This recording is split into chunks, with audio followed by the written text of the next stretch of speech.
காத்துல வட்டமிட்டு இருந்த காக்கை எல்லாம் இறந்து போய் கீழே விழுகுதுங்க. இத பார்த்த ஊர் மக்கள் மொத்தமும் பயந்து போய் தன்னோட வீட்டுக்குள்ள போயிடுறாங்க. இத பத்தி ஊர் தலைவர் கிட்ட சொல்றாங்க. அப்பதான் ஊர் தலைவர் சொல்றாரு, "சோளக்குள்ள பொம்மையில நெறைய துராத்மாக்கள அடைச்சு வச்சிருக்கோம். அதுக்கு எப்பொழுதுமே வெளியில வராத அளவுக்கு பலி குடுப்போம். இப்ப அந்த பலிய குடுக்கறது இல்லன்னோன, அந்த ஆத்மாக்கள்லாம் வெளியில வர ஆரம்பிச்சுருச்சு." தாத்தா என்ன சொல்றாருன்னா, கொஞ்சம் வருஷத்துக்கு முன்னாடி இந்த ஆத்மாக்களால நெறைய பேர் இறந்து போனாங்க. ஒரு ஆறு முழுக்க பணமாவே மிதந்ததுன்னு சொல்றாரு. இப்ப ஒருத்தன் தனியா வந்துகிட்டு இருக்கான். அவனுக்கு ஏதோ சத்தம்லாம் கேட்க ஆரம்பிக்குது. அவன் காது பயங்கரமா வலிக்க ஆரம்பிக்குது. திடீர்னு அவன் கண்ண பார்த்தா வெள்ளையா மாறி போயிடுது. இப்ப இவன் உடம்புக்குள்ள ஒரு ஆத்மா இறங்கிடுச்சு.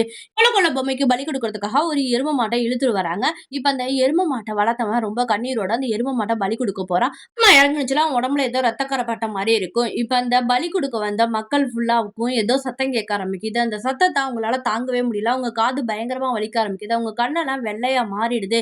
இப்ப இவன் உடம்புல ஒரு அகோரியோட ஆத்மா தான் இருக்கும். அந்த சாமியார் என்ன பண்றாருன்னா, சில பூஜைகள்லாம் செய்ய ஆரம்பிக்கிறாரு. இவன் உடம்புல இருந்துகிட்டே சில பூஜைகள்லாம் செய்றாரு. அந்த செஞ்சு இந்த ஊர் மக்கள் மொத்தத்தையும் பலி குடுக்கறதுக்காக பாக்குறாரு.